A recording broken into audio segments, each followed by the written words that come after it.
تحفہ۔ عزیز اپنے ہاسٹل کے روم میں بند افسردہ تھا۔ افسردگی کی وجہ اس کا ایف اے کا نتیجہ تھا جو آج آؤٹ ہونا تھا۔ اپنی کارکردگی پر وہ کسی طرح بھی مطمئن نہیں تھا۔ اس کے سارے کلاس فیلوز اور دوست نوٹس بورڈ کے گرد جمع تھے تاکہ اپنی محنت کا تمثل دیکھ لیں، جبکہ اسے اس چیز کا بالکل بھی پرواہ نہیں تھی۔ پرواہ تھی تو صرف انہیں جنہوں نے کچھ لکھا۔ اب خالی پیپر دیکھ کر صفائی کے نمبر تھوڑے ہی دیے جا سکتے تھے۔ گھر سے یہاں آنے کا مقصد محض تفصیل علم تھا، مگر بڑی مجلسوں، آوارہ دوستوں کی قربت نے اسے اس سے مقصد کو بہت دور کر دیا تھا، جس کا خمیازہ بھگتنے کے لیے وہ خود کو تیار کر رہا تھا۔ وہ جانتا تھا کہ وہ فیل آیا ہے، اس لیے اس نے کسی سے پوچھنے کی زحمت کی اور نہ ہی تگ و دو۔ اس نے خود کو کمرے میں بند کر لیا تاکہ دوستوں کے سامنے شرمندگی سے بچ سکے۔ یہ ترکیب بھی عارضی تھی، کیونکہ کبھی نہ کبھی تو ان سامنا لازمی تھا، مگر یہ آج کے لیے کارآمد تھا۔ دروازے پر ہوئی دستک نے اسے ان مستقبل کے خیالات کے بنور سے کھینچ کر حال میں لا چھوڑا۔ وہ ایک دم سے جوش میں آ گیا۔ اسے یہ جاننے میں ذرا بھی دیر نہ لگی کہ یہ سب کالج کے یونین ہیں جو دروازے پر دستک دے رہے ہیں۔ اس نے خود کو دروازے کے پاس جانے سے روکا، مگر ایک آواز نے اس کے رکے قدموں میں حرکت ڈال دی اور اس نے آگے بڑھ کر جھٹ سے دروازہ کھول دیا۔ یہ آواز اس کے پرنسپل طلعت صاحب کی تھی، جو کہ شفیق باپ کی حیثیت رکھتے تھے۔ سامنے سارے پروفیسر، طالب علم اور پرنسپل ہاتھوں میں پھولوں کے ہار لیے کھڑے تھے، جنہیں دیکھ کر وہ جھیم سا گیا۔ سب نے مبارکاں مبارکاں کہتے ہوئے ہار اس کے گلے میں ڈال دیے۔ ارے برخودار، تم نے تو کمال ہی کر دیا۔ یہ آواز پروفیسر ریان کی تھی، جن کے ذمے ریاضی کا لیکچر تھا۔ کیا ہوا سر، ایسی بھی کیا بات ہو گئی جو آپ حیرت زدہ ہیں؟ عزیز بے خوفی سے بولا۔ ارے جناب، آپ تو چھپے رستم نکلے، سب کو مات دے دی آپ نے۔ وہ اپنی بے بسی پر رو پڑا۔ کیا کوئی کسی کا اتنا مذاق اڑاتا ہے؟ تمام اساتذہ اس کی کیفیت پر حیران رہ گئے۔ ہم تمہیں خوشخبری سنانے آئے ہیں اور جناب رو رہے ہیں۔ یہ پرنسپل صاحب تھے۔ جناب، یہ آنسو بھی خوشی کے ہیں۔ اس کی کلاس فیلوز نے بات بڑھائی۔ پلیز بس کریں، مجھے اور شرمندہ مت کریں۔ اسے اپنے جذبات مجروح ہوتے ہوئے محسوس ہوئے۔ ارے بیٹا، تم نے کالج میں ٹاپ کیا ہے، یہ تو خوشی کی بات ہے نا؟ کیا؟ عزیز کو جیسے اپنی سماعتوں پر شک ہوا۔ یہ کیا مذاق ہے؟ جب میں نے کچھ لکھا ہی نہیں تو میں پاس ہونے کا سوال ہی پیدا نہیں ہوتا، اور آپ ہے کہ کالج میں ٹاپ کرنے کی بات کر رہے ہیں۔ ہم پر یقین نہیں تو یہ رزلٹ دیکھ لو، کہتے ہوئے پرنسپل طلحہ نے اس کا نتیجہ سامنے کر دیا۔ حقیقت واقعی اس کے مطابق تھی۔ اس نے سچ میں امتیازی نمبر حاصل کیے تھے، مگر یہ سب کیسے ہو گیا؟ دماغ یہ سوچ کر مفلوج ہو گیا تھا، مگر منزل تک نہ پہنچ سکا۔ بیٹا، تمہیں ہمارے کالج کا نام روشن کر دیا ہے، ہمیں تم پر ناز ہے، لیکن اس خوشی میں تمہیں ایک پارٹی دینا ہوگی۔ سب نے بیک وقت مطالبہ کر کے تصدیق چاہی، اور اس نے نہ چاہتے ہوئے بھی شرابات میں سر ہلا دیا۔ شام 7 بجے کا وقت مقرر ہوا، وہ سب چلے گئے تو وہ ایک بار پھر حیرت کے سمندر میں غوطہ زان ہو گیا۔ ایسا کیسے ممکن ہو گیا کہ اس نے کچھ لکھا ہی نہیں اور ٹاپ کر گیا؟ سب اس کی سوچ کے برعکس ہوا، لیکن جو ہوا بہتر ہوا۔ اس نے تمام خیالات کو ذہن سے جھٹکا اور شام کی دعوت کے بارے میں پلان کرنے لگا۔ پہلے کمرے کو سیٹ کرے یا ضرورت کی دوسری اشیاء بازار سے خرید لائے۔ کمرہ سجانے میں نہ جانے کتنا وقت لگتا، اس لیے اس نے طے کیا کہ وہ پہلے بازار جا کر خریداری کرے گا اور باقی جو وقت میسر ہوا کمرہ ترتیب دینے میں لگا دے گا۔ اس نے کمرہ لاک کیا اور بازار کی طرف چل دیا۔ اس نے جلدی سے جلدی کرنے کی کوشش کی، مگر پھر بھی گھنٹہ صرف ہو گیا۔ شام کے 6 بجنے والے تھے۔ وہ تیزی سے ہاسٹل سے اپنے کمرے میں پہنچا۔ کمرہ کھولا، جیسے ہی وہ اندر داخل ہوا، ایک دم چکرا کر رہ گیا۔ پورا کمرہ دلہن کی طرح سجا ہوا تھا۔ پھولوں سے اٹھنے والی خوشبو نے اس کے دماغ کو معطر کر دیا تھا۔ اگر اس طرح کی سجاوٹ وہ خود کرتا تو اسے کم از کم 3 گھنٹے درکار تھے، مگر 1 گھنٹے میں یہ سب کون کر گیا؟ حالانکہ کمرہ باہر سے متفل تھا۔ اس کا دماغ ابھی پہلی انہونی پر ٹکا ہوا تھا، اور اب یہ جو ہو رہا تھا اس کے لیے بہتر یہی تھا۔ اس نے تمام سامان کو میزوں پر ترتیب دیا اور مہمانوں کا انتظار کرنے لگا۔ وقت مقرر پر دروازے پر بیل ہوئی۔ اس نے دروازہ کھولا، سب ساتھی موجود تھے۔ وہ بھی اس کمرے کی سجاوٹ دیکھ کر اشش کر اٹھے۔ ارے شادی کے بعد تو بھابھی جی کی چھٹی ہو گئی کام سے، سارے کام تو بھیا جی سنبھال لیں گے۔ ایک لڑکے نے شرارت کی اور سب کے کہکے گونجنے لگے۔ پارٹی پر تکلف تھی، سب نے خود داد دی۔ رات گئے تک یہ دور چلتا رہا اور پھر سارے آہستہ آہستہ کھسک گئے۔ گھڑی نے 11 بجانے کا الارم دیا اور خود بھی تھکن سے چور ہو چکا تھا۔ اس نے برتنوں کو کل پر چھوڑا اور بستر پر ڈھیر ہو گیا۔ اس کا دماغ سائیں سائیں کر رہا تھا۔ نیند کے مارے اس کی آنکھیں بوجھل ہو رہی تھیں۔ لیٹے لیٹے اس کی سماعتوں میں ایک مترنم سی آواز ٹکرانے لگی۔ اس نے جھٹ سے آنکھیں کھول دیں۔ آواز کسی دوشیزہ کی تھی۔ اس سے پہلے کہ وہ اسے اپنا وہم سمجھ کر جھٹک دیتا، دوبارہ بازگشت سنائی دی۔ پکارنے والا اس کا نام لے کر بلا رہا تھا۔ آواز کا ٹھیک سے تعین نہیں ہو پا رہا تھا۔ پھر اسے اپنی چھت پر کسی کے قدموں کی جھانپ سنائی دی، جیسے کوئی چہل قدمی کر رہا ہو۔ مختلف وسوسوں اور بے مقصد خیالوں کے دل میں دبائے اٹھا اور سیڑھیاں چڑھتا ہوا چھت پر آ گیا۔ ہوا میں متعلق تخت پر جمان ایک حسینہ دلبردار کو دیکھ کر اچھل پڑا، جیسے بجلی کا زبردست جھٹکا لگا ہو۔ سبز فراک، قیمتی زیوروں سے آراستہ وہ میں جبین پری کا روپ تھی۔ وہ بت بنا اس کے سحر میں کھو گیا۔ اس کی نیلی آنکھوں میں نہ جانے کیا کشش تھی کہ وہ اپنی نظریں نہ ہٹا پایا۔ کون ہو آپ؟ اس نے بمشکل تھوک نگلتے ہوئے پوچھا۔ تم مجھے نہیں جانتے ہو شاید، لیکن میں تمہیں بہت اچھی طرح جانتی ہوں۔ ہم پہلے بھی مل چکے ہیں، لیکن حادثاتی طور پر، اس لیے تمہیں شاید ہماری ملاقات یاد نہیں آ رہی۔ میں جبیں اپنی مترنم آواز میں گویا ہوئی تو یوں لگا جیسے کسی نے سانس چھیڑ دیے ہو۔ اس کی آواز سماعت میں رس گھول رہی تھی۔ عزیز اپنی یادداشت پر روز زور ڈالنے لگا۔ جہاں تک اسے یاد تھا، اس کا عمر بھر اس جیسی پری پیکر سے ٹکراؤ نہیں ہوا تھا۔ اگر وہ اس کے خوابوں میں بھی آئی ہوتی تو وہ اسے بھولتا، حقیقت میں کیسے بھول گیا؟ آج سے 2 سال پہلے تم نے جنگل میں ایک سانپ کو مار کر میری جان بخشی کروائی تھی۔ اس سے تفکر میں پڑا دیکھ کر حسینہ نے اسے یاد دلانے کی کوشش کی۔ جنگل اور سانپ کا لفظ سن کر اسے سب کچھ یاد آ گیا اور وہ حال کے دروازے بند کرتا ماضی میں جا پہنچا۔ 2 سال پہلے جب وہ میٹرک کا طالب علم تھا، جنگل، بیابان، سنسان جگہیں دیکھنے کا دل دادا تھا۔ اپنے اسی شوق کی تکمیل کے لیے دور دراز علاقوں کا بھی سفر کرنے سے درک نہیں کرتا تھا۔ اس کے والد محترم ایک سرکاری کالج میں پروفیسر تھے۔ انہوں نے اپنے بیٹے کو روکنے کی کئی جتن کیے، مگر اس کی ضد کے آگے ہار مان گئے اور ہتھیار ڈال دیے۔ ایک بار اس نے ایک جنگل کے بارے میں سنا جہاں زہریلے اور خوبصورت سانپوں کی بہتات کے علاوہ قدرت کے لازوال اور انمول نعمتوں کو بھی فراوانی ہے۔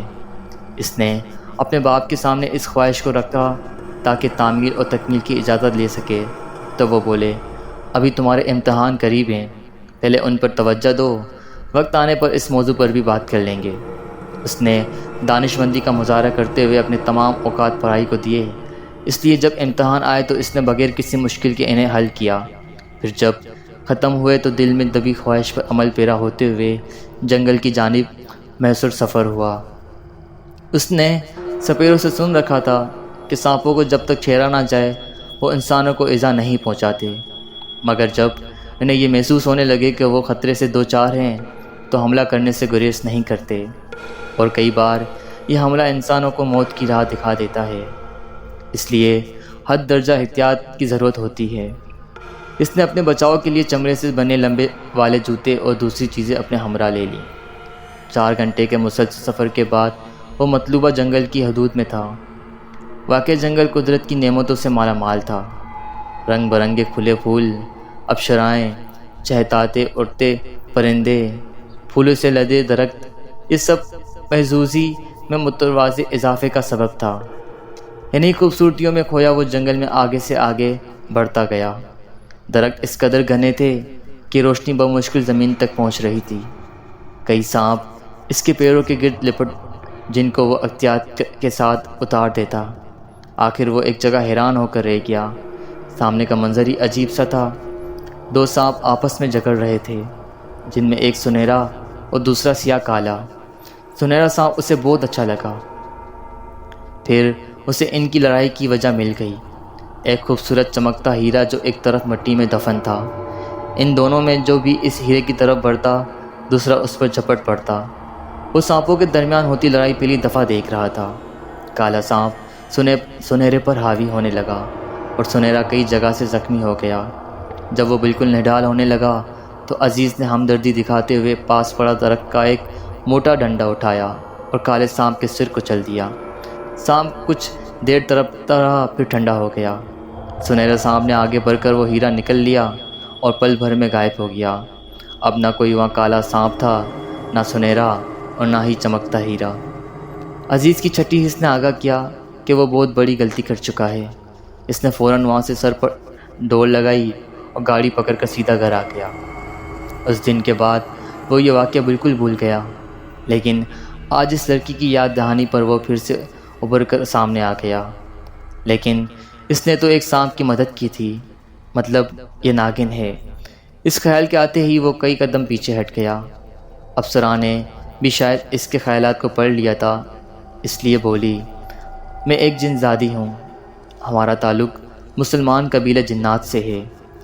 تم انسانوں کی طرح ہم بھی قومیں، مذہب اور فرقے ہوتے ہیں۔ میرا باپ جنات کا سردار ہے اور میں اس کی اکلوتی اولاد ہوں۔ وہ سانپ جسے تم نے مارا تھا وہ بھی جن ہی تھا۔ اس کو تمہاری دنیا کی ایک لڑکی سے عشق ہو گیا تھا۔ لڑکی مسلمان تھی۔ جن نے اس کو بہت ڈرایا دھمکایا، لیکن وہ اس کا ساتھ دینے کے لیے رضامند نہ ہوئی۔ مجبوراً وہ اسے اٹھا کر ہماری دنیا میں لے آیا۔ وہ کافر تھا اور شیطان کا پیروکار۔ لڑکی کی عزت دار گھرانے کی تھی۔ اس نے اس کا ہاتھوں ہوس کا نشان نہ بننے کی بجائے موت کو گلے لگا لیا۔ یہ خبر جب ہمارے قبیلے والوں کو ہوئی تو انہیں بہت دکھ ہوا۔ اس کی کئی حرکتوں سے وہ پہلے ہی تنگ تھے، اس لیے باہمی مشورے کے ساتھ اس کی تمام طاقتیں چھین لی گئیں اور اسے سانپ کا روپ دے کر ملک بدر کر دیا۔ باوجود اس کے وہ سنبھلتا، اس نے انتقام لینے کی ٹھانی اور ایک رات وہ ہمارا خاندانی ہیرا جو کہ بادشاہت کی بھی علامت تھا لے کر فرار ہو گیا۔ جب مجھے اس کا علم ہوا تو میں نے بغیر کسی سے اجازت لیے سانپ بن کر اس کا پیچھا کیا اور آخر اس جنگل میں اسے جا لیا۔ پھر ہماری اس ہیرے کی بازیابی پر جنگ ہوئی اور تم نے ہمیں بچا لیا۔ عورت چونکہ فطرتاً مرد سے کمزور ہوتی ہے، اس لیے وہ مجھ پر حاوی ہو گیا۔ تم نے بروقت اسے مار کر میری جان بچائی۔ میں انسانوں سے پہلے ہی متاثر تھی، لیکن تم نے ہماری مدد کر کے میرا دل جیت لیا اور اس کے مالک بن بیٹھے۔ اسی دن کے بعد میں سائے کی طرح تمہارے ساتھ رہنے لگی اور مشکل حالات دیکھ کر تمہاری مدد کر دیتی۔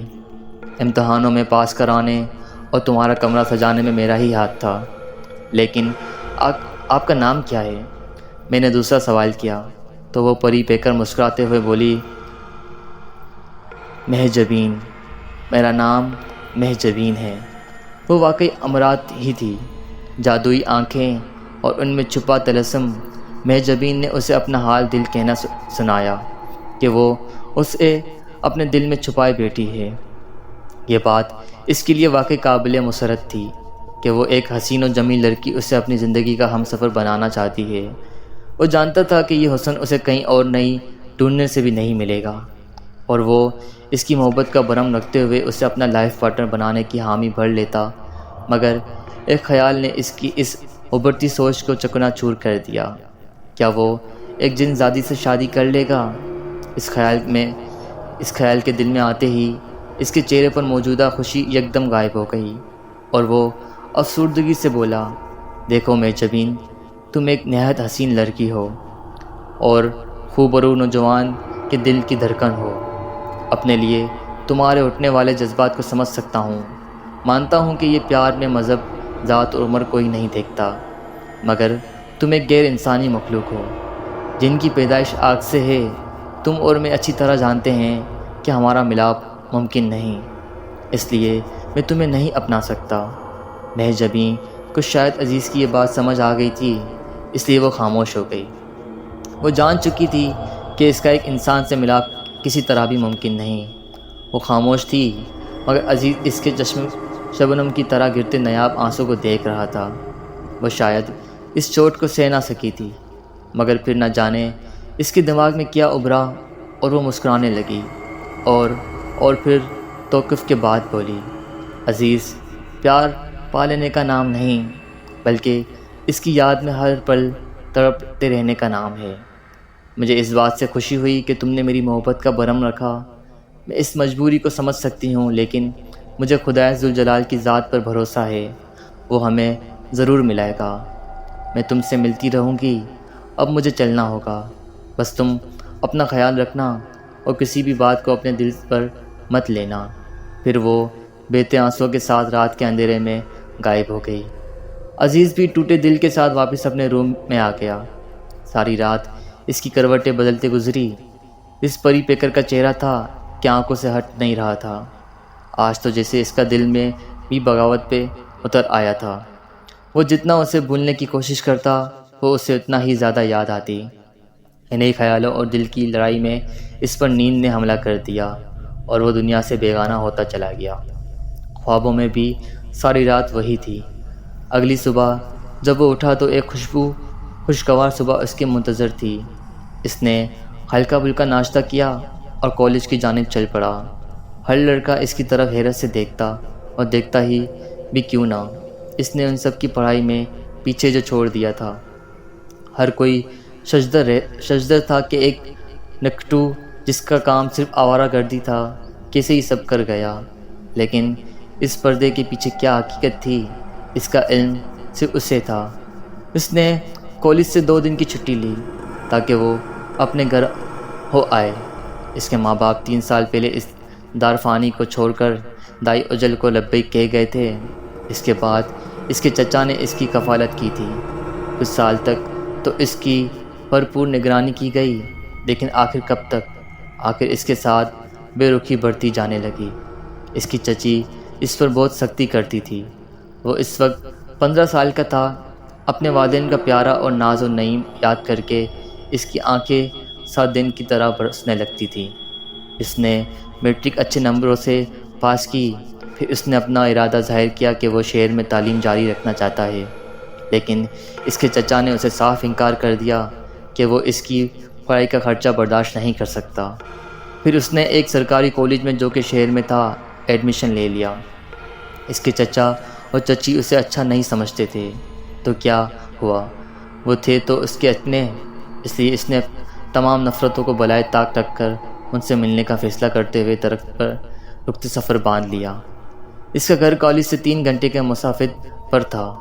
اس کے پاس اپنی بائک تھی جو کہ اس نے کالج سے ملنے والے وظیفے سے خریدی تھی۔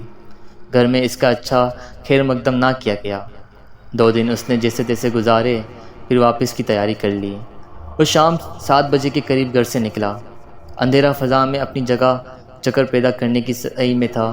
ستارے بادلوں کی اوٹ سے اپنا چہرہ نکال رہے تھے۔ ہوا میں کسی حد تک خنکی تھی۔ وہ اپنے خیالوں میں گم ڈرائیو کر رہا تھا کہ اچانک اسے بریک لگانا پڑی۔ ایک 7-8 سالہ بچی سڑک پر افسردہ کھڑی شاید مدد کے منتظر تھی۔ ہم رحم دلی کے ناطے اسے اپنی بائک روکنا پڑی۔ وہ جیسے ہی اسٹینڈ لگا کر لڑکی کے پاس آیا، 8 مسلح افراد نے اسے اپنی تحویل میں لے لیا، جنہوں نے اپنے منہ پر کالے نقاب پہنے ہوئے تھے۔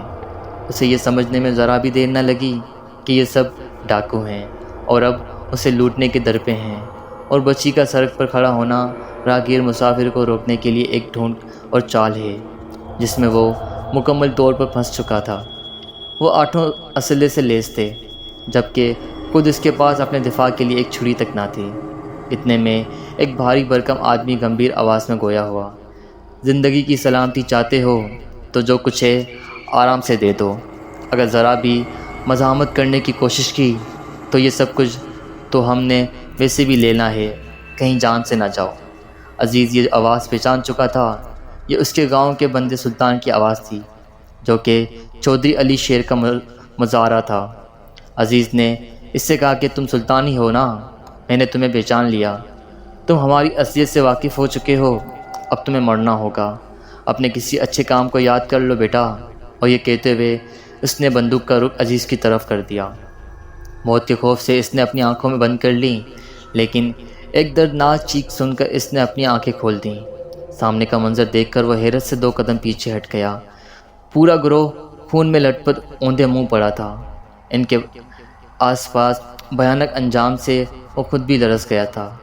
سامنے وہ منہ میں جبھی ایک ادائے قیامت کے ساتھ مسکرا جا رہی تھی۔ یقیناً یہ کارنامہ بھی اس کی محرون منت تھا۔ اس سے پہلے کہ وہ آگے بڑھ کر اس کا شکریہ ادا کرتا، اس نے فی الوقت گھبراتے ہوئے خاموش رہنے کا اشارہ کیا اور بولی، تم ابھی ہاسٹل چلے جاؤ، میں وہیں تم سے ملوں گی۔ عزیز مائع جبیں کو لہجے سے بہت حیران ہوا، کیونکہ اس کا لہجہ تہکمانا تھا، ایک دم یوں بدل گئی جیسے کسی اندیکھے وجود سے ڈر گئی ہو۔ اس نے فی الفور اس سے چلے جانے کا حکم صادر کیا اور وہ خیالوں اور وسوسوں کو دل میں دبائے بائک کے ذریعے ہاسٹل چلا آیا۔ اس کا ذہن ابھی تک پرانے واقعے پر ٹکا ہوا تھا۔ سارا منظر ایک فلم کی طرح اس کے دماغ کی اسکرین پر چلنے لگا۔ آج اگر بروقت میں جبھی اس کی مدد کو نہ پہنچتی تو وہ کب کا اس دنیا سے جا چکا ہوتا۔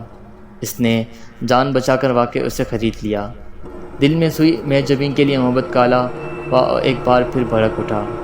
وہ اس کے سیر میں قید ہوتا جا رہا تھا، مگر اس کا انداز بیاں اس کے نازک دل کو زخمی کر گیا۔ اس نے کمرے میں پہنچ کر جیسے ہی کمرہ لاک کیا، اسے کسی کی موجودگی کا احساس ہوا۔ گھبراہٹ کے مارے اس کے ماتھے پر پسینے کی بوندیں ظاہر ہو گئیں۔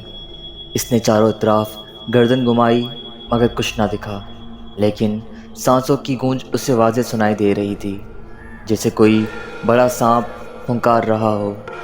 اس نے کانپتے ہوئے اپنے لبوں کو گویا کا اشارہ کیا، کون ہو تم؟ سامنے آؤ، تمہیں کیا لگتا ہے تمہاری موجودگی مجھے ڈرا دے گی؟ تم اسے اپنی بھول سمجھو، قائروں کی طرح چھپنے سے کوئی فائدہ نہیں، اگر ہمت ہے تو روبرو آؤ۔ اچانک کمرے میں سنہری مائل دھواں پھیل گیا، جس نے ہر چیز کو اپنی لپیٹ میں لے لیا۔ اسے سانس لینے میں دشواری ہونے لگی تو اس نے رومال اپنی ناک و منہ پر رکھ کر، جس سے اسے کافی افاقہ ہوا۔ دھواں چھٹا تو اس کی روح لرز گئی۔ ایک بہت بڑا سانپ جس نے کمرے کا احاطہ کر لیا تھا، اس کے سامنے پن پھیلائے ظاہر ہو گیا اور قہر آلود نظروں سے گھورنے لگا۔ اس کی جسامت عام سانپوں سے بہت بڑی تھی۔ اب عزیز پر کاٹو تو لہو والی مثال صادق آ رہی تھی۔ ازدے کی لمبی زبان مسلسل حرکت میں تھی، جیسے اپنے شکار کو دبوچنے والی ہو۔ سانپ نے پلٹی کھائی، حیرت کا ایک اور پہاڑ اس کے منتظر تھا۔ اب وہ ایک جن میں تبدیل ہو چکا تھا۔ اس کے سر پر 2 سینگ اور خوفناک چہرے غصے سے تلملا رہا تھا۔ تم ہی نے میرے بھائی کو موت کا ذائقہ چکھایا تھا نا؟ تم یہ سمجھ بیٹھے کہ اس کا کوئی ولی وارث نہیں؟ تم خود کو خوش قسمت سمجھو کہ میں اس وقت خوف میں ایک ضروری چلے میں مشغول تھا، جسے تکمیل سے پہلے چھوڑنا ناممکن تھا، ورنہ میں بھی بسم ہو جاتا۔ پھر جب میں نے وہاں سے فراغت کی چادر لپیٹی تو معلوم ہوا کہ ایک آدم ذات نے میرے بھائی کو مار ڈالا ہے۔ میں اسی دن سے تمہاری تلاش میں سرگرداں رہا، لیکن رسائی ممکن نہ ہو سکی۔ پھر اپنے علم کو کام میں لاتے ہوئے یہ معلوم کر لیا کہ تم نے وہ سب ایک ناگن کے لیے کیا تھا، جو اب تمہارے پیار میں غرق ہے۔ اس میں تم تک پہنچنے کی سیڑھی بنایا اور تمہارا پیچھا کرتے کرتے آخر تمہیں پا لیا۔ اس وقت جب تم ڈاکوؤں کی ادری ہوئی لاشوں کے پاس کھڑے تھے، میں نے تمہیں پکارنا چاہا مگر اس ناگن نے میری موجودگی کو محسوس کر لیا اور اسی وقت تمہیں بھگا دیا اور یوں میرا وار کھالی گیا۔ اب تم میری دسترس میں ہو، کوئی بھی تمہاری مدد کو نہیں پہنچ سکتا۔ میں تمہیں کوکاف لے جاؤں گا، پھر عمر بھر کی غلامی اور میرا قہر ہمیشہ کے لیے تمہارا مقدر بن جائے گا۔ وہاں ایسی سزائیں دوں گا کہ موت بھی تم سے بخشش مانگے گی۔ اس کی دھمکی امیز الفاظ عزیز کے اعصاب اور دماغ پر ہتھوڑا بن کر برسنے اور گونجنے لگے۔ اسے اپنا دل ڈوبتا محسوس ہوا، اس کے پیر من من کے بھر کے ہو گئے۔ وہ چاہ کر بھی بھاگ نہیں پا رہا تھا۔ اپنی اس قدرے بے بسی پر اس کے آنسو جھلک آئے۔ وہ جن خطرناک ارادے کے لیے اس کی طرف بڑھنے لگا، اس سے پہلے کہ وہ موت کے جبروں میں آ کر اس کی خوراک بنتا، خلاف توقع صحت ظاہر ہو گئی اور اس کے سامنے دیوار بن گئی۔ خود عزیز ایک طرف ہٹ گیا۔ دونوں خونی نظروں سے ایک دوسرے کو گھورنے لگے۔ کیوں بے موت مرنا چاہتی ہے؟ میرا بھائی بھی تیری وجہ سے مرا۔ تو زندہ اس لیے ہے کیونکہ تو ہمارے قبیلے کی سردار کی بیٹی ہے۔ تیری اسی خاندانی شرافت کی وجہ سے تیری غلطی سے درگزر کرتا ہوں، لیکن اس حقیر آدم ذات کو تو میں کسی صورت نہیں چھوڑوں گا۔ ایسی سوچ اپنے گھٹیا دماغ میں مت لا روشل۔ جب کہ میری فانی جسم میں سانسوں کی ڈور قائم ہے تو اس کا کچھ نہیں کر سکتا۔ اگر دوبارہ اس کی طرف غلط نظر بھی ڈالی تو اچھا نہیں ہوگا۔ مہجبین کا پارا آسمان کو چھونے لگا۔ واہ واہ، کیا محبت ہے، کیا دیوانگی ہے، واہ مزہ آ گیا۔ روشل تنزن ہنسا۔ تیری طاقت کی حقیقت میرے سامنے چونٹی کی سی حیثیت رکھتی ہے۔ ویسے بھی تو ایک عورت ہے اور عورت کبھی مردوں پر حاوی نہیں ہوا کرتی۔ ان کے درمیان یہ تکرار طول پکڑتی گئی اور لڑائی کی صورت اختیار کر گئی، جس میں برتری واقعی روشل کی تھی۔ رفتہ رفتہ مہجبین کی ہمت جواب دینے لگی اور وہ زخموں سے نڈال ہو گئی۔ عزیز بت بنا کھڑا رہا۔ اس کی اتنی ہمت نہ ہوئی کہ وہ آگے بڑھ کر مہجبین کی کوئی مدد کرتا۔ آخر وہ گر گئی۔ روشل زہریلی مسکراہٹ لبوں پر سجائے اس کی طرف بڑھا اور بولا، میں جانتا ہوں کہ اس نے میرے ساتھ لڑائی کی حماقت فقط تیری وجہ سے کی ہے۔ یہ کہہ کر وہ جن دھواں بن کر غائب ہو گیا۔ حواس بحال کر کے عزیز زمین پر گری مہجبین کو اٹھانے لگا۔ اس کے چھوتے ہی مہجبین نے اپنی آنکھیں کھول دیں۔ عزیز، آج میں نے اپنا وعدہ پورا کیا۔ تم نے جو احسان مجھ پر کیا تھا، اس احسان کو میری محبت نے انجام پر پہنچا دیا۔ آج میں تمہاری باہوں میں، اپنے محبوب کی باہوں میں زندگی کی آخری سانسیں لے رہی ہوں۔ میری محبت سچی تھی عزیز۔ دیکھو، ہمارا ملن زمین پر ممکن نہ ہوا، مگر یہ محبت کی معراج نہیں تو اور کیا ہے۔ میں تمہاری باہوں میں ہوں۔ یہ کہہ کر مہجبین نے جان دے دی۔ عزیز آنکھوں سے اس نادیدہ محبت پر آنسو رو رہا تھا۔ اچانک سے مجھ پہ سب کچھ ویرانہ ویرانہ لگنے لگا۔ یوں محسوس ہوتا تھا جیسے سب کچھ ختم ہو چکا ہو اور بس جسم کے پنجے سے مہجبین کے ساتھ ہی روح پرواز کر گئی ہو۔ کچھ دیر بعد مہجبین دھوئیں میں تحلیل ہو گئی۔ وہ واپس بستر پر آ کر لیٹ گیا۔ اب عزیز کی وہ خدا کی طرف سے دی گئی غیبی امداد جو ہر پل اس کے ساتھ رہتی تھی، اس سے دور ہو گئی تھی۔ آنسوں سے جل تل آنکھیں لیے جانے کب اس کی آنکھ لگ گئی۔ جب صبح صادق اس کی آنکھ کھلی تو اس نے وضو بنا کر نماز پڑھی اور جب سلام پھیرا تو اسے محسوس ہوا جیسے کوئی چیز اس کے بستر پر چمک رہی تھی۔ اس نے دعا سے فارغ ہو کر بستر پر آ کر دیکھا۔ حیرت کے مارے اس کی زبان گنگ اور آنکھیں پھیل کر رہ گئی تھی۔ وہ ہیرا جو مہجبین نے بتایا تھا کہ ان کی بادشاہت کی علامت بھی ہے، اس کے بستر پر جگمگ جگمگ کر رہا تھا۔ اسے ہاتھ سے اسے لے کر میں نے آنکھ سے لگا لیا۔ اس کی مہجبین اپنی اس نشانی کے ساتھ اس کے ساتھ تھی۔ اس کے بعد کی داستان بہت طویل ہے، مگر مختصراً کہانی یہ ہے کہ عزیز کے ہاتھ میں جس دن سے یہ مہجبین کی یہ نشانی آئی، ناکامی لفظ زندگی سے نکل گیا۔ آج اس کی عمر 55 برس ہے۔ اس کے 5 بچے ہیں اور ایک خوبصورت بیوی جو مہجبین سے ملتی جلتی ہے۔ اس کا نام بھی مہجبین ہے۔ اس کی خوش بختی کی علامت اس کی مہجبین کا دیا گیا وہ تحفہ، وہ نشانی ہے جو وہ بہت حفاظت سے رکھتا ہے، اور آج بھی یہی محسوس ہوتا ہے کہ مہجبین اس کے ساتھ ساتھ ہے۔ ساتھیو، آپ کو بھلے سے یہ یقین آئے یا نہ آئے، مگر اس دنیا میں آج بھی آتش اور خاک کی محبت زندہ ہے۔